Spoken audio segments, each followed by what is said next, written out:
إن الحمد لله نحمده ونستعينه ونستغفره ونعوذ بالله من شرور أنفسنا ومن سيئات أعمالنا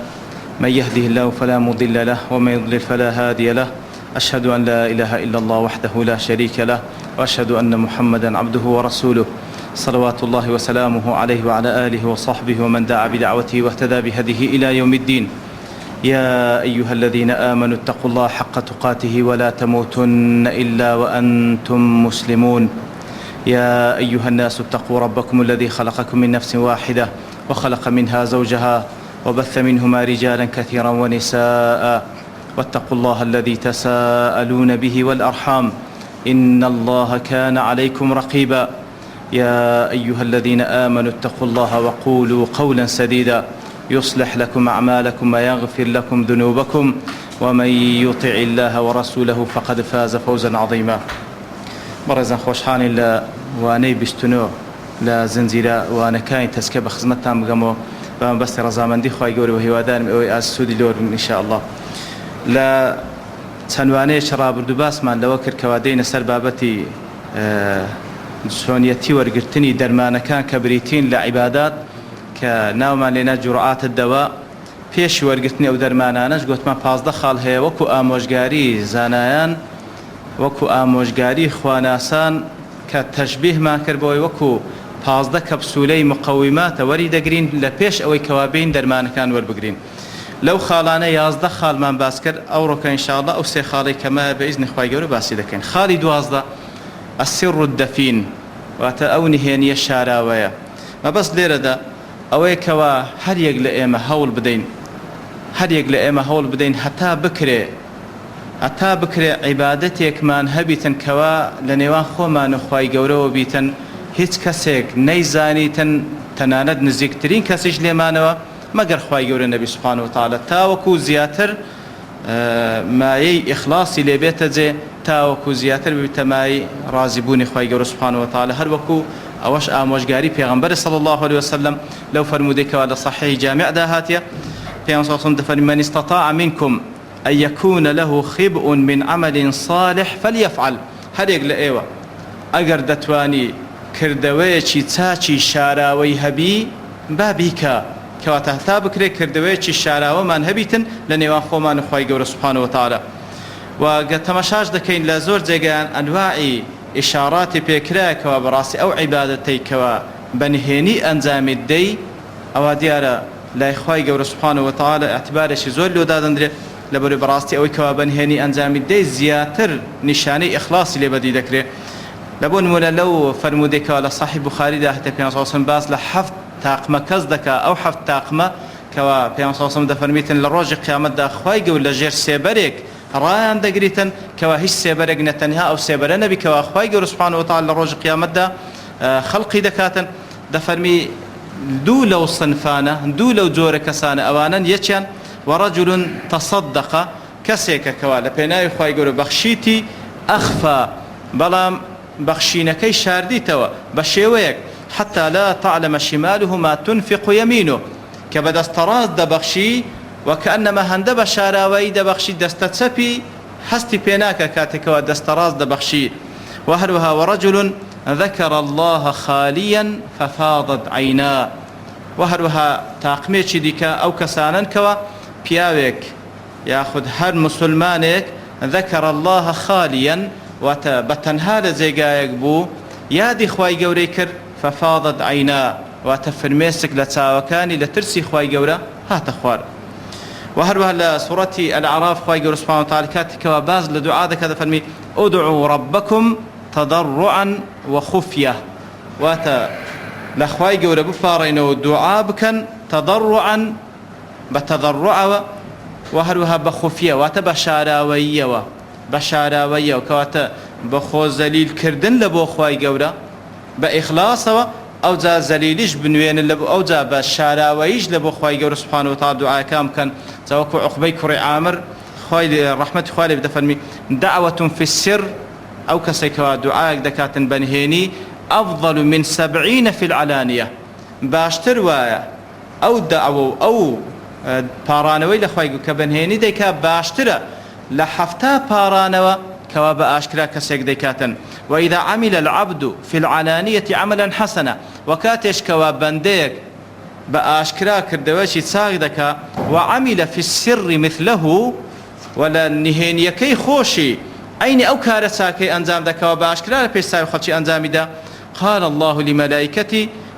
الله لملائكتي هذا عبدي حقا خواهي قول بملائكة كاين دفرمي أو بندي من براستي كوا ظاهر باطني وكويكا وهروها حتى لنواجي السنة في صلى الله عليه وسلم لو حدث لك ولا صحيح جامع صغير ذا عيني الباني روات كده ديهنيته بحديث الصحيح دفرمي في صلى الله عليه وسلم دفرمي صلاة الرجل تطوعا حيث لا يراه الناس كوا تكسي كوا نواجي شي سنة دكا بياوي كوا نواجي شي سنة دكا تطوع دكاتن لجيغايك دكا بشيوي كوا كز نيبيني تعدل صلاته على أعين الناس 25 برامبر بستوين نوێژەیە کاتێکەوە لە پێشساوی خەڵکی و لە ناو مزگەوت لە پێشساوی خەڵکی دەیکا ئەوە چەند نوێژی تەتەوە بەڵام نوێژی فەرز بە عەکسەوەی وەنیە لە حەقی پیاوان نوێژی فەرز کە زۆربەی عولەما دەڵێن واجبە بە جەماعەت بکا لە مزگەفت لۆیە لە ئەجر پاداشتەکەش بۆ پیاوان لە حەجەج دەفەرمێ 25 ئەوەندە لە حەجەج کە 27 ئەوەندە زیاترە لەوەی کەوا بە تەنها نوێژەکەی دەکا بەڵام سونەتەکان بە پێچەوانەوە کاتێکەوە لە ماڵێ بە تەنها دەیکەی 25 دەرەجە زیاترە لەوەی کەوا لە مزگەوت لە پێشساوی خەڵکی دەیکەی لۆیە سونەتیش بە یعنی سونەت پیامبەر هەروە بووە نوێژەکانی سونەتی هەر لە ماڵێ کردیە ئیتر ئاگاداری ئەو خاڵەش بین بەڵام کاتێک کەمە دەڵێن پێویستە ئێمە هەر یەک لە ئێمە هەوڵ بدەین عیبادەتی تەنیاییمان هەبی واتە با بڵێن بە تەنها بیکەین لە پێشساوی خەڵکی نەبی بێجگەرەوە عیبادەت فەرزەکان کە پێویستە بە ئاشکرا ئەنجامی بدەیت لێرەدا دێتە سەر بابەتی خولوەت وەکو وتمان ئەو عیبادەتێکەوە بە تەنها ئەنجامی دەی کەواتە پێویستە لە خولوەتێک ئەنجامی بدەی وەنیە لە جێگایەک بە تەنهابی ئەوجا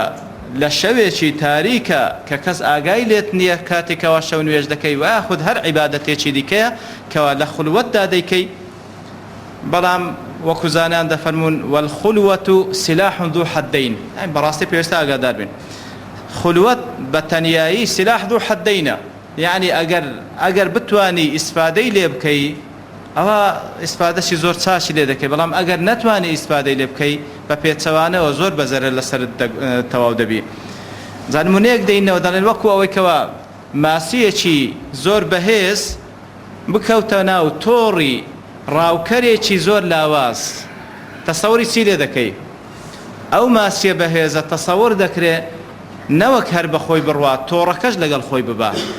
کەواتە ئەگەر بێت و ئینسانێک لە خولوەت دابی بەڵام ئەو کەسە هێشتا دامەزراو نەبی وەکو بڵێ مقاومەی بەرامبەر بە خەواتری شەیتانی نەبی لەوانەیە بە پێچەوانەوە لە کاتێکدا تو تاقیبی خولوەتێک دەکەیت تاوەکو عیبادەتێک لە بەخوای گەورە ئەنجام بدەی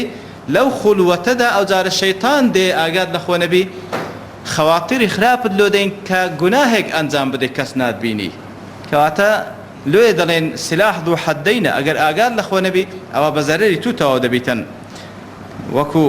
يحيى كرم معاذ رحمة الله بدل من خان الله في السر هتك سره في العلانية أقدار بن هر كسي كوا خيانت بكا كوا تعسيانك بكا في السر في أمريك أنزام بدا قناهك بكاتن في السر لنهيني دا كوا كس آقايلين هتك الله سره في العلانية بالوي بترسي كوا أخواي قول سبحانه وتعالى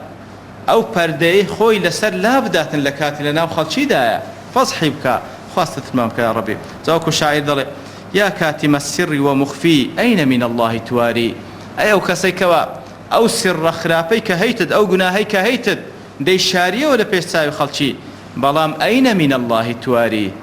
بس الشيويق لأخواي قوري دا شارية بارست بالعصيان رب العلا لكاتك دا كاتو أو قناه توانيك ديكي لبيستاوي أو خدا عظيمة ديكي لكاتك دا وأنت من جارك تخفي لكاتك دا كوا هود دي لجيران كان خوتي بالشارية تبراستي إنسان آقادار بي لو يوكو خواهي سبحانه وتعالى سورة الطارق باز لو دكا كوا يقل موقف كان روج قيامت أوي كوا يوم تبلى السرائر واتا أو روجي كوا أو كارو كردواني كوا لنهيني أنزام الدايا بسري أنزام الدايا لەو ڕۆژەدا هەمووی کەشف دەبی لە پێشچاوی خەڵکی ئیتر خوای گەورە ئیمتحانت دەکا و یاخود پاداش و سزا دەداتەوە لەسەر ئەو کار و کردوانە خوا پەنامامدا. جا وەکو ابن القیم ڕەحمەتی خوای لێبی لە تەفسیرەوە ئاتێ یەومە تubla السەرائر دەڵێ چ مناسبەیەکێ لە بینی ئەوەی کەوا خوای گەورە ناوی لە ئەعمالنا سەرائر لە سر هاتێوە نە لە نهێنی. لەبەر ئەوەی علاقەکە ئەوەیە لەبەر ئەوەی وهو أن الأعمال نتائج الأسرار الباطنة نتائج السرائر الباطنة لەبەر ئەوەی ئەو کار و کردوانێک کە ئێمە ئەنجامی دەین لە ئاکامی ئەو نیەتانەیەکەوە باتینن لەناو دڵ و دەروونمان کار و کردەوەکانمان بەڕاست تەرجەمەی عەمەلی ئەوەی کە لەناو دڵ و دەروونمانە. ئیتر لۆیە دەفەرمی هەر کەسێک سەریرەی ناودڵی چاک بی کردەوەی چاچی لێ ئەنجام دەدرێت ئەگەر بە تەنهاش بی و کاتێش کە کردەوەی چاچی ئەنجامدا بە تایبەتی لە تەنیایی و لە خولوەتدا دەفەرمی خوای گەورە پاداش دێت و هەر لە دنیاشدا ئەو چاکەکاریە وەکو نورێک لەسەر ڕوخساری بەدیار دەکەوی ئەویت کەش بە پێچەوانەوە ئەوجا دەفەرمی لە ڕۆژی هەروەکو لە دنیادا کە زیاتر لە خەڵکی کردەوەکانت دیار ناودڵت دیار نین بەڵام لە قیامەتدا بە پێچەوانەوە کردەوەکانت دیار نین ئەوەی ناودڵت هەمووی خوای گەورە کەشفی دەکا خوا پەنامامدا. وهبي كوري منبه نمونيش جوان دينتو لا ربط علاقة بين علانية سريرة واتا أو كردوانك وبأشكرا زامدين لقل أو نهيني لنا ضلو درون مانا ربطكش أوي دلين وكو نموني قلاي دار لقل رقكي قلاي دار لقل رقكي دلي قلاي دار بريتيا لو كردوانك إما بأشكرا زامدين رجي أو دارش بريتيا لو نهێنیە و لەو باتینەی کە لەناو دڵ و دەروونمانە و معلومیشە ئەگەر دار ڕەگەکەی تەواو نەبی گەڵایەکەشی دەپوچێتەوە هیچ نییە وانە بەڵام ئەگەر ڕەگێکی چاچی هەبی گەڵایەکی زۆر سەوز و ڕێک و پێچی لێ بەرهەم دێ کەواتە فعلەن ئەوەی کەوا مهمە بەنسبەت ئیماندار ئەو کردەوانەی کە لێی دەردەچی لە باتینێکی چاکەوە دەربچی ئەگەر نا خوای گەورە سوبحانه وتعالى لە دنیاش فەسحی دەکا و لە قیامەتش دێ قبول ناکە خوا پەنامامدا. جا باز لە سوودەکانی خولوەت دەکەن زانایان چەند سوودێک باز دەکەن کاتێکەوە ئینسان بە تەنیایی بتوانیوی ئەو خولوەتەی با بڵێن بەلایەنی ئیجابیەوە لە خۆی ئیستیغلال بکاتن. یەکەم شت ئەوەیە دەڵێ باشترین وەسیلە و هۆکارە لەوەی هەر یەک لە ئێمە لە خولوەتدا عیب و عاری خۆمان بزانین واتە دەستنیشانی عیب و عارەکانی خۆمان بکەین و ئەوجا کە دەستنیشانت کرد عیلاجکردنیش بە ئیزنی خوای گەورە ئاسانە. و هەروەها خولوەت باشترین دەرگایە لەوەی کەوا لەوێن دەرێ ڕاتتەوبە بکەی لەگە خوای گەورە پەشیمان ببیەوە لەو گوناه و تاوانانەی کە ئەنجامتدایە. وەکو ابن الجەوزی ڕەحمەتی خوای لێبی دەڵێ خولق قلبك صافيا في الأصل دڵەکەت لە ئەسڵ و ئەساسەوە خوای گەورە کە خەڵقی کردیە بە صافی بە بێگەردی خەڵقی کردیە وإنما كدرته الخطايا أو ضلو درونت بس بيز بوا بقناه تاوان بيز بوا وفي الخلوة يركض الكدر كاتيشش كلا خلوة داي أو بيسيو بوخلواتي كوالسة ضلد نشتيا يركض واتا دنيشي لي زيادة بيتوكواتا براسي فرصة لبوتوبة كردن. ويحيى كري معاذج دفرمي وعلامة التائب نشانەی کەسی تۆبەکار چییە؟ چەند نیشانەیەک باز دەکا ئیسبال الدەمعە واتە فرمێسک لە چاوی بێتە خوارێ کە تعبیر لە پەشیمانی خۆی دەکا وحب الخلوة و ئەو کەسەش کەوا تۆبەکارە پێی خۆشە بە تەنیابی تاوەکو زیاتر بنووزێتەوە بپاڕێتەوە لە خوای گەورە سوبحانه وتعالى والمحاسبة للنفس عند كل همة و هەروە نیشانەیەش کەش ئەوەیەکەوە محاسبەی نفسی خۆی بکە لە هەر هیممەتێک واتە هەر کاتێک نیازی شتێکی هەیە زوو محاسبەی خۆی بکە ئەگەر چاک بوو ئەوە بە ئەنجامی بدا ئەگەر خراپیش بوو بە منعی بکە. و هەروەها لە خولوەتدا وەکو دەڵێ الخلوة ميزان دقيق يقيس به العبد إيمانه ويعرف صدقه وإخلاصه. لكاتي خلوتدا هر يك لئيمة براسي زياتر خوي دناسيتن ميزانك ترازويك كوا براستي مداي إيمان وصدق وإخلاص خوما لو بديار دكيو ذا ابن القيم رحمة الله عليه مقياس جزوان بازكا دل من فقد أنسه بالله بين الناس ووجده في الوحدة فهو صادق ضعيف. كسيك لنا ومسلمانان حسبوينك دڵی خۆشە لەگەڵ ژیان لەگەڵ خوای گەورە تەنها لە خولوەتدا هەست پێ بکە کە بە تەنها بیتن هەست بەو ئونسەتە بکە لەگەڵ خوای گەورە سوبحانه وتعالى هەز بەو ڕەبتە بکات لەگەڵ خوای گەورە سوبحانەهو وتەعالا وەکو بەندەیەکی زەلیلە بۆ خودایەکی عەظیم دەڵێ لەناو خەڵکی هەز بەو ئونسەتە نەکات تەنها بەتەنهایی هەست پێ بکە فهو صادق ضعيف صادقة رازقوه لإيمانك بلام لا وازشة ومن وجده بين الناس وفقده في الخلوة أوي ببيتسوانه لنا وخلشي هزبك يعني لقال خواي قورا علاقة وبيوندي هي بلام كبتنيا هزناك بيوندي لقال خواي قورا هبي أوي أنسيا دفن فهو معلول أو أنا خوشة وكسك وبتنها هزناك بيوندي لقال خواي قورا هي ومن فقده بين الناس وفي الخلوة أدي أقر لەناو خەڵکیش هەز بە پەیوەندیت نەکەی لەگەڵ خوای گەورە بەتەنهاش هەز بە پەیوەندی نەکەی لەگەڵ خوای گەورە سوبحانەهو وتەعالا ئەوە حوکمی چییە دەفەرمێ فەهوە مەیت مەطرود ئەگەر چی بەلاشەش زیندیە ئەوە دڵی مردیە و دەرکرایە لە خزمەت خوای گەورە سوبحانەهو وتەعالا خوا پەنامە بدە ومن وجده في الخلوة وفي الناس ئەدی ئەگەر لەناو خەڵکیش هەز بەو پەیوەندیە بکەی لەگەڵ خوای گەورە لە تەنهاییش هەز بەو پەیوەندیە بکەی لەگەڵ خوای گەورە سوبحانەهو وتەعالا فهو المحب الصادق القوي في حاله براستي أو محبة صادقة وات براستي أو خواي جوري خوش دوي أو كوال لاني حالتي إيمانية وكسيش بهذا خالي بينزم لا سودكاني خلوة دل الخلوة طريق موصل إلى محبة الله كوات خلوة كوات ڕێگایەکە لە بۆ ئەوەی کەوە زیاتر خۆشویستنی خوای گەورە لە دڵ و دەروونت دروست ببی جا ئیبن القەیم ڕەحمەتی خوای لێ بی کاتێکەوە باس لە دە ڕێگا دەکا لە بۆ دروستبوونی و خۆشەویستی خوای گەورە لەناو دڵ و دەروون لە هەشتەمین خاڵدا باس لە شتێک دەکا ئەویش ئەوەیە دەفەرمیتن الخلوة به وقت النزول الإلهي کەواتە یەک لەو خاڵانە کە ئەگەر دەتەوێت خۆشەویستی خوای گەورە لەناو دڵ و دەروونت دروست ببی الخلوة به وقت النزول الإلهي كواتا هول بدي لخلوة دابي لعبادة كردني خواي قورة دابي لو كاتاني كوا مشهورة بوقت النزول الإلهي كتكاتك سيتي أخيري شوكة بنص حديث پیغمبر صلى الله عليه وسلم دفرمي أو كاتاني كوا خواي قورة دادا بزي نزول كوا يليق بذاته سبحانه وتعالى لبو أسماء الدنيا أو زاد فرمي چه هداوای لێ خۆشبوونم لێ بکاتاوەکو لێی خۆش بم چێ هەیە داوای هەر شتێکم لێ بکاتاوەکو پێی بەخشم ئیتر بەڕاستی یەک لە وەسایلەکان لە بۆ دروستبوونی خۆشەویستی ئەوەیە کەوا ئینسان هەوڵ بدە لە خولوەت دابی لەو کاتانێکەوە لە سێرکی ئەخیریشەوە وهروە لە خاڵی ئەخیریش الخلوة عند بعض أطباء القلوب من بعض ثمن الجنة بەڕاستی خولوەت تەنیایی بە تەنیا عیبادەت کردن لەلای هەندێک لەو زانانەی کە وەکو با بڵێن پزیشکی دڵن بەشێکە لەو ثەمەن و لەو شتێک کە دەیبەخشی لە بۆی کەوا بەهەشت بەدەست بینی وەکو خەتابی دەجێڕیتەوە لە یەک لە پیاوانی زانا و دانا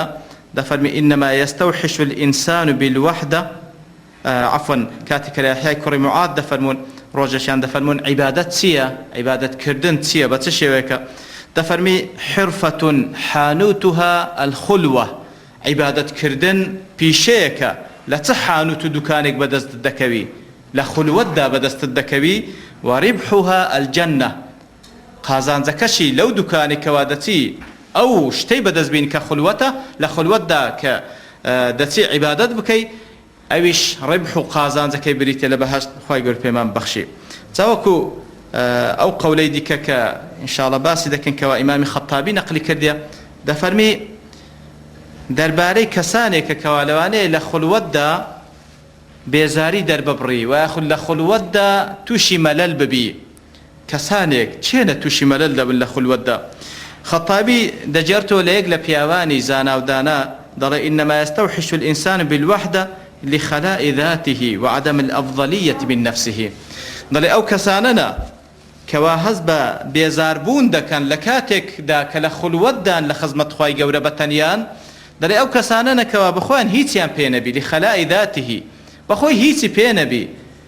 بەخۆی لەلایەنی خێر و چاکەوە شتێکی وای پێ نەبی لێ هەز بە مەلەل دەکا هەز بە بێزاری دەکا لێ فيتكثر حينئذ بملاقات الناس لێ هەز دەکا خۆی زۆر بکا بەچی بۆی کەوا لەناو خەڵکی تێکەڵاو بی ويطرد الوحشة عن نفسه بالكون معهم كواتا أو غربتي كهست بيدكا لبتنياي لو حالتي ئەوە هەوڵ دەداتن ئەو غەریبیەی لە خۆی بڕەوێنتەوە بەچی بۆی کەوا لە ناو خەڵکیدا بژێ. فإذا كانت ذاته فاضلة طلب الوحدة ليستعين بها على الفكرة ويتفرغ لاستخراج الحكمة. دەڵێ ئەگەر بێت و بەخۆی شتی پێبی ئەوە بە پێچەوانەوە زۆر حەزی لە تەنیاییە تاوەکو لەو تەنیاییە خوای گەورە شتی وای پێ ببەخشی کەوا ئەنواعی کنوز و خەزێنەکانی حکمەتە خوای گەورە بە بەندەکانی خۆی دەبەخشی. خوای گەورە لەوانمان بژمێری. لە خاڵێکی دیکە لەو خاڵانێکەوە وەکو گوتمان ئامۆژگاری زانایانە پێشی وەرگرتنی دەرمانەکان خاڵی سێزدە بە عنوانەوەی ئەنفق ينفق عليك، ببەخشە تاوەکو پێت ببەخشرێ. طبعا ئەسڵی ئەو خاڵە ئەوە حەدیثێکی قودسیە کەوا پێغەمبەر دەژێرتەوە صلی الله عليه وسلم لە خوای گەورە سبحانه وتعالى کەوا دەفەرمی ئەتوو ببەخشە تاوەکو پێت ببەخشم. جا لێرەدا مەبەستیان چییە؟ مەبەستیان دەڵێ هەر دەرمانێک لەو دەرمانانێکەوە لە داهاتوو دێن ئینشاءڵڵا باسی دەکەن لە عیباداتەکان بە چ شێوەیەکەوە سوودی لێوەربگرین. دەڵێ لەگەڵ هەر دەرمانێک کە وەری دەگری پێویستە ئەوەیە کە هەر کە بە خۆت سوودت لێوەرگر هەوڵ بدەیت داوەشی پێ بکەیت بە خەڵکی دیکەشی ڕابگەینی. هەوڵ بدەیت بە خەڵکی دیکەشی ڕابگەین کە بە خۆت سوودت لێوەرگر ئەو سوودە تایبەت نەبی بە خۆت بەڵکو ئەو سوودەی کە لێت وەرگرت ئەوە ناز و نعمەتێکە خوای گەورە پێتی بەخشێ پێویستی بە شکرانە بژێریکردن هەیە. شکرانە بژێریکردنی ئەو ناز و نعمەتەش ئەوەیە کەوا لە پێناوی خوای گەورە بە خەڵکی دیکەی ڕابگەینی. لە پێناوی خوای گەورە هەوڵ بدەیت بە خەڵکی دیکەی ڕابگەینی. ئەگەر نا ئەو ناز و نعمەتەی کەوا خوای گەورە پێتی بەخشیە لەو عیبادەتە لەو جورعە دەرمانەی کە وەرت گرتێ و سوودت لێ وەرگرتێ بیشاریەوە باسی نەکە لە بۆ هیچ کەسێکەوە وەکو زانە دەفەرمێ ئەو کوفران و نعمەیە شکران و نعمەنیە دەفەرمی دوور مەبینە لەو حاڵەتەی کەوا خوای گەورە سبحانه وتعالى لێت وەربگریتەوە ناز و نعمەتە خوا پەنامان بدە. جا وەکو زانان دەفەرمون کەسێکەوە داعوە دەکا لە پێناوی خوای گەورە بە تایبەتی لەو شتانێکەوە کە خوای گەورە پێی بەخشیە لەو دەرمانانەی کەوا خوای گەورە پێی بەخشە لە بۆ ژیانەوەی دڵەکەی کاتێکەوە داعوە دەکا لە بۆ خەڵکی دیکە بەڕاستی ئەو داعوە و ئەو بانگەوازە پێش هەموو کەسێک کەسی داعی و بانگەوازی کار بەخۆی سوودی لێوەردەگری. طبعا کە دەڵێن داعی شەرنی ئیلا کەسێک بێ لەسەر تەلەڤیزیۆنێک و لە ڕادیۆیەک و لە جێگایە قسام بکە، هەر کەسێک لە توانای خۆی ئەتوو کاتێکەوە داعوە و بانگەوازی کەسێک دەکەێت و داعی هەر کەسێک لە توانای خۆی وەکو پێغەمبەر دەفەرمێ بەلغوا عنی وەلەو ئایە ئەگەر یەک ئایەتیش بی بە خەڵکی لە جیاتی من پێیان ڕابگەینن. کەواتە لەو حاڵەتەی ئەو کەسێک کەوا داعوە دەکات پێش هەموو کەسێک بەخۆی سوود وەردەگری پێش هەموو کەسێک بەخۆی سوود وەردەگرێت ئەو زە دوای خەڵکی دیکە سوودی لێ وەردەگرن. جا وەکو ئەبوو ئیبن عەتای ئەسکەندەریش قسەیەکی جوان دەکات دەفەرمی هەر کەسێک لە قەدەرە خۆی دەبەخشیتن کاتێکەوە خوای گەورە دەفەرمێ لیونفق ذو سعة من سعته. طبعا بەرامبەر بەخشینە لەوێندەرێ دەفەرمی ئەو کەسێکەوە خاوەنی فراوانی و ماڵێکی زۆری پێبەخشرا با لە فراوانی خۆی ببەخشی. دەفەرمی کەواتە الواصلون إليه ابن عطاء اسكندري دەڵێتن کەواتە ئەوانەی کەوا گەیشتینە بە هەندێک لە مەنازیلی تەقوا دەفەرمی ئەوان با لە قەدەر خۆیان ببەخشن لە قەدەر ئەو ویسعەتەی کەوا خوای گەورە پێیانی بەخشێ با ببەخشنەوە. ومن قدر عليه رزقه فلينفق مما آتاه الله. خوای گەورە دەفەرمێ هەر کەسێکیش کەوا خوای گەورە ڕزقێکی کەمی پێبەخشێ لە قەدەر توانای خۆی با ببەخشی لە هەردوو حاڵەت پێویستە ببەخشی. دەفەرمی ئەوانەی کەوا زۆریان هەیە و جا ابن عطا دەڵێتن واتە الواصلون ئەوانەی پلەپایی بەرزیان بەدەستینە وأواني كوا ومن قدر عليه رزقه تفرمي السائرون إليه أواني كوا لريقادان با لقدر أوي كوا خواي قول بياني بخشة أوانيش ببخشن ولا بيناي خواي قول سبحانه وتعالى. أحمدي كري حرب رحمتي خواي لبي دفرمي مثل الذي يعلم الناس الخير ويرشدهم إليه مثل من استأجر أجراء أو كسي كوا خەڵکی فێرە خێر دەکا داوە بانگەواز دەبۆ کاری چاک دەکا دەڵێ وەکو کەسێک وایەکەوە چەند کەسێکی بەکرێ گرتێ ئیشی لۆ بکەن يعملون له بأبدانهم وأموالهم الليل والنهار في حياته وبعد مماته. سبحان الله. دەڵێ ئەو کەسێک کە تو داوە بانگەوازی لۆ دەکەی وەکو ئەوەیە کە کەسێکت بەکرێ گرتبی شەو ڕۆژ لە بۆت ئیش بکەن لە ژیانت و لە پاشی مردنت لەبەرەوەی هەر شتێکی خێر کە لە تو دەبیستی کە ئەو بەیەکەش کە دەڵێتن ئەو بەیەکەش کە دەڵێ ئەو هەندیکەوە ئەو قسەی تو دەڕوا هەمووی بەشی توی تێدایە لەوانەیە لە پاشی مردنیشت ئەو قسەی تو هەر دەڕوا بەشی توی هەر تێدایە کەواتە بەڕاستی ئینسان خۆی بێبەش نەکە لەو هەموو خێرە زۆرێکەوە لە دعوە بانگەوازی کار کەواتە ئەنفق ينفق عليك و ئەوەش بزانیکەوە زۆر جارم دەبین کە خراپە بڵاو دەبیتەوە هەروەکو لە ظروف و کات و ساتێکی ئێستا کە ئێمە تێیدا دەیژین بڵێ وەڵا هەر کلای خۆم بگرم بانەی با خۆم ئیسلاح بکەم خەڵکی دیکە بە من چاک نابی بەڕاستی زۆر فکرەیەکی غەڵەتە لەبەرەوەی ئەگەر بێت و ئاگر زۆر بوو ئەگەر نەشستێنی بەڕاستی ئەوە دووکەڵەکەی هەر پێت دەگا کەواتە ئینسان ئاگادار بیتن ئەگەر خراپە لە دەوروبەر زۆر بوو هەوڵی گۆڕینی نەدەی و باشترین میسالیش وەکو پێنجاسم لەو حەدسێلۆمان دەینەوە لەسەر فەرمانکردن بە چاک و ڕێگرتن لە خراپە وەکو باز لە ئەو خەڵکان دەکاتەوە دەبنە دوو تاقم لە ناو کەشتێک یەک کەسانێک مەجموعەیەک لەسەر و مەجموعەیەک لە خوارێ ئەوانەی خوارێ دەڵێن پێش ناکە هەرجارە بچینە سەرێ و لەوێن دەرێ ئاو بینین وانە نا با هەر لای خۆمان کونێک بکەین دەفەرمێ ئەگەر لێ بگەڕێن لە خوارێ کونەکەی بکەن ئەوە هۆر دوو تاقم پێکەوە لە ناو کەشتێکەکەی غەرق دەبن کەواتە بەڕاستی واتقوا فتنة لا تصيبن الذين ظلموا منكم خاصة ئیتر پێویستە هەوڵ بدەین کەوە داوا بکەین لەوەی کەوە کاری چاک فێرە خەڵکی بکەین و هەروە بیان پارێزن لە کاری خراپ لە خاڵێکی دیکە لەو خاڵانێکەوە وەکو ئامۆژگاری زانان لە خاڵی چاردەم دواء المەلول واتە دەرمانی ئەو کەسێکەوە هەست بە وەڕەزبوون دەکاتن ابن عطا دەڵێتن لما علم الحق منك وجود الملل لون لك الطاعات لبري خواي قولي كخالق أو بشرية وطبيعتك أو بشرش دناسي أنواع عبادات لودانا أنواع عبادات تاوكو لو عبادتي ورزبوي بس خزمت عبادتي شديكا لو عبادتي ورزبوي بس عبادتي شديكا تاوكو أو نفس واد لنكا كوادابري لو خيرك واخواي يقول لتويديو سبحانه وتعالى لبري وكو معلومة كزانان باز لإنسان دكان هر وكو سرپنجي هر إنسانك پنجموري هر إنسان جياواز لقل إنساني شديك إي كز بكزناتي إمكانيات وطبيعات أو خلقش بقشتي جياوازا يعني هريك أخواي يقول بشويك خلقي كردية يتربو الشوية أخواي يقول أنواع الطاعات وعبادة دانا بل للطاعات وعبادة فرض كان هموي بيست مشترك بن بلام لباشي لپاشی او که کسی دیوی زیاتر لخوای گو نزیک بیتوا اوها براسی هر کو للاینک کان عبادت خوی دبینی توا اویان لزور بروجیبونی سنت اویان لشونویج دا اویان لقرآن خوندن لبرکردن دا اویدی کان لطالب علم دا اویدی کان هر کو لجگای کو بشوی خوی دبینی تو لطاعت و عبادت کان اتربو شوی خوای گو انسان کانی بچن شوی درست کردی خوای گو سبحانه و تعالی انواع استعدادات یان لودانا جار لەبۆ ئەوەی کەوا ئینسان ئەو نەفسەی کەوا ئەمە لە ڕێگای خواپەرستیدا دەمانەوێت لە خوای و نزیک بینەوە تاوەکو ئەو نەفسەمان لە دەستمان با بڵێ زار بین مەسە نەفسەکەی خۆمان کاتێکەوە وەڕەز دەبی لە شێوازێک لە شێوازەکانی عیبادات ئەوە پێویستە هەوڵ بدەین چەند عیبادەتێکی دیکە تەنویعی پێ بکەین وەکو گوتمان مەسەلەن ئەتو هەستایەوە خەریکی شەو نوێژی هەست بە وەڕەزبوونێک دەکەی ئەو جارە دانشە بەس قورئانی بخینە ئەو جارە هەستت کرد لە قورئان خوێندنەکەشت وەکو بڵێ ماندی بووی هیلاک بووی ئەو جارە بەس ذکری خوای گەورە بکە ئەو جارە بەس فکر بکەوە ئەنواعی عیبادات هەیە و هەروەها کاتێشکەوە هەستت کرد نەفست زۆر ماندیە بڕۆ شتی مباحات بکە بە نیازی خێر یعنی لە بۆ نمونە کەسێکەوە زۆر هیلاک بوو لە شەو نوێژ بەو نیازەی بنوی کە کەمێک بنی و دیسان هەستەوە تاعات و عیبادەت خوای گەورە بکە نوستنەکەشی بە عیبادەت لە بۆ حیسابە هەروەکو لە قەولی سەحابە و تابعین هاتیە وانە کەواتە نیەتی چاک شتی با بڵێن مباحش لۆ دەکاتە عیبادەت کەواتە پێویستە هەست بەو قەزیە بکەین کەوە تاوەکو نەفسەکەمان لەو دەرگای لێمان نێتە ژوورێ لە خاڵێکی دیکە حاڵەتێکەوە بەسەر ئینسانەکان دێتن وەکو پێ سەلەم ئیشارەتی پێدا ئەویش مەرحەلەی فتوورە هەموو ئینسانێک بە مەرحەلەی فتووردا دەڕوا فتوور بە کورتی و بە کوردی فتوور ئەوەیەکەوە ئینسان لە ڕێگای خواپەرستیدا هەندێک جار حاڵەتی سادبوونەوەی بەسەردادێ لە تەمەنیدا یعنی ئەوە حاڵەتێک وەکو پێ سەلەم بالضەبط لە حەدیثەکەیدا دەفەرمی کە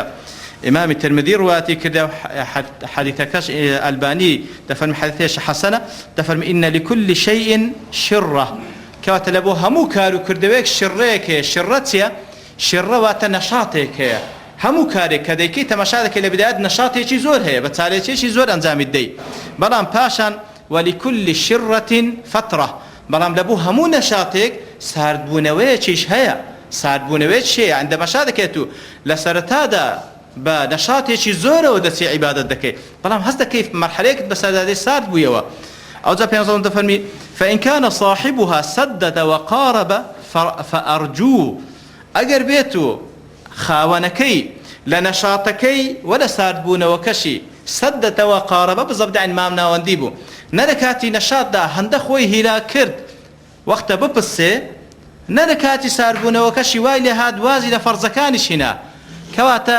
بەڕاستی ئینسان پێویستە ئاگادار بی یعنی لە کاتی نەشاتت هەندەی بەجیبێڵەکەوە ڕۆژێک لە ڕۆژان سار بێەوە لە کاتی ساربوونەوەشت دەبی مراعاتی وەی بکە لە فەرزەکان نابێت و سار بێەوە فەرزەکان مەزاری تێدا نیە لێ ابن القیم ڕەحمەتی خوای دەفەرمی ئەگەر کەسێک لە کاتی فتەرەکانیشی لە کاتی ساربوونەوە و خاوبوونەوەشی کە بەسەر هەموو میسانێکدا دێ مادام لە فەرزەکان بەردەوام بوو مادام تووشی حرام نەبوو ئەوە ئینشاءڵڵا دەست پێ دەکاتەوە زۆر بە چاکتریش بەڵام ئەگەر خوا نەخواستە لەو مستەوای دابەزی ئەوە خەتەرە خوا پەنامام بدە ئیتر بەڕاستی ئەوەش خاڵێک کە پێویستە ئەمە تەعاملی لەگەڵ بکەین بەو شێوەی کە پێنجاسم باسی کردیە مام ناوەندی بین لە نەشاتمان و هەروە لە ساربوونەوەشمان خاڵی ئەخیریش ئینشاءڵڵا کە زۆر بە کورتی باسی بکەین وەکو زانایان دەڵێن ئیرتەدی العەدەسەتە المصەغیرە دەڵێ ئەوەی کەوا لە چاوت دەکەیت عەدەسەیەکی مصەغیرە بی واتە شت کچکە بکاتەوە لەبەرەوەی وەکو معلومە عەدەسەی مصەغیرە هەیە مکەبیرە هەیە وانێ مکەبیرە ئەوەیە کە شت لە چاوت دەکەی عینەگێکە هەموو شتێک بە گەورە دێت پێش چاوت مصەغیرەش ئەوەیە کە لە چاوت دەکەی شتەکان هەمووی بە گچکە دێنە پێش چاوت دەڵێ ئەتوو عەدەسەیەکی مصەغیرە لە چاوت بکەیت دەربارەی چی دەربارەی کار و کردەوەکانی خۆت دەربارەی کار و کردەوەکانی خۆت قەت بە گەورە نێتە پێش چاوت بەڕاستەوە زۆر خەتەرە هەر کاتێک کار و کردەوەکانی خۆت بە گەورە هاتە پێش چاوی بزانەوە بیدایەتی ساربوونەوەتە بزانە بدایەتی ئەو عوجبەیە کە خوای گەورە ئەمەرت لێ قبول ناکا بدایەتی ئەو عوجبە و خۆ بە زۆر زانینەیە کەوا خوای گەورە لێت قبول ناکا پێویستە ئاگادار بی بە چاوێکی کەمەوە تەماشای کردەوەکانی خۆت بکەیت لێەوە تەرکیز لەسەر خاڵێک لەبێت بە طەبیعەت حال هەموو ئینسانێک بە چاوی گەورە تەماشای کار و کردەوەی خۆی دەکات ئەگەر بێت و دوور بی لە قیەمی ئیمانی دەڵێ هەتا لە بۆ خۆشی دەڵێن قالۆچە بە بەچکەکەی خۆی دەڵێ ئەتوو مانجی هەندەی پێجوانە سوبحان الله کاتە هیچ کەسێک کردەوەی خۆی پێ بەکەم نات پێسە بەڵام ئینسانی مسلمان پێچەوانەوە پێویستە تاعات و عیبادەتی خۆی بە گچکە پێت پێسە بە فعلیش گچکەیە یعنی تو هەرچەند بکەی بەرامبەر بە عەزەمەتی ئەو خودای سوبحانه وتعالى هەرچەندی بکەی ناگەیە تاعات و عیبادەتی مەلایکە دووەنیە ئەو جا مەلایکەتکەوە هەموو ژیانیان لە سوز دەبردنە لە تاعات و عیبادەتکردنی خوای گەورە بە شاهێدی خوای گەورە کەوا هیچ عیسیان ناکەن ئەو جا ڕۆژی قیامەتی دەفەرمووی یا ربی سبحانك ما عبدناك حق عبادتك پاک و منەزەهی لۆ تو یا ربی والله عیبادەتی تومان نەکرد ئەوەندەی کەوا شایەنە عیبادەتت بکەیت کەواتە ئێمەش پێویستە بە هەموو شێوەیەک بەو زەڕەبینەی تەماشای کردەوەکانی خۆمان بکەین کەوا زۆر بە گچکە بێت پێچاوە کە بە فەعیلیش کە بە فەعیلی زۆر گچکەیە لەبەر ئەوەی ئەگەر بێت و واتە مەشاینەکەی تووشی عجب دەی کاتێکەوە تووشی عجبی شاتی واتە معجب بووی بەخۆت ئەوە بدایەتی ساربوونەوە خوا پەنامامدا و خوای گەورەش لێت قبول ناکاتن ئەو جا دەفەرمی کاتێکەوە بمانەوە بە گچکەی تەماشای کردەوەکانی خۆمان بکەین لە چەند خاڵێک زۆر بە کورتی یەکەم ڕؤیەت العون الإلهی بزانە ئەو کردەوە چاکە کردیتی چش والله فەزلی خوای گەورە نەبی نەتدەتوانی بیکەی ولولا فضل الله عليكم ورحمته ما زكى منكم من أحد أبدا فضل خواي قورنا بي والله كز لنقو باق نابي توا إتر بيشموشتك أو كردو ساكي كذا كبزان أو يارمتي خواي قوريا وهروها وضع النفس دوما في قفص الاتهام بزان كوا ببردوامي بوش شوي تمشي نفس خود بكي كوا متهمك لقفص اتهام دايما لبرو فعلا متهمة مقصرة برامبر بخواي جورا زور جناه تاواني أنزام دا شيء هي جناه تاوان نبي غير پیغمبران عليهم الصلاة والسلام ونيا بوش شوي تمشي نفس خود بك وبوش شوي تعامل لقلبك كوا متهمك ولا قفصي اتهامه وهروها فكر لويبك دائما الخوف من سوء الخاتمة بترسي لوي خاتمة خرابي أو رئيس ساكا شيء دل اللي سرو كردوت ساكا دمري خوابنا ما بدا وهروها فكر لا بياوتاكان بك للتاريخ إسلام أو زال پیغمبران عليهم الصلاة والسلام للصحابة كان للتابعين وأتباع التابعين أو زال خود لو بديار دكوي كوا أتو تسندقت كي تسند مقصري تسنك مكرتيت هي تاوكو بتدافعك نوك بابني معجب بكار كردو كاني خود بلكو خود بي مقصر بتاوكو بتهان دريك زياتر هول بدي دخواي قول دفارينو أو أموش قارياني كوا باس ماكلو سي درسي خی گەورەوە مالێ بکە کەوا سوودی لەوە بگرین تاوەکو ئامادە بین لە بۆ وەرگرتنی دەرمانەکان کە بە ئیزنی خی گەورە لە دوای ئەو محاضراتانە بە ئیزنی خی گەورە دەین باسی دەکەین. سبحان ربك رب العزة عما يصفون وسلام على المرسلين والحمد لله.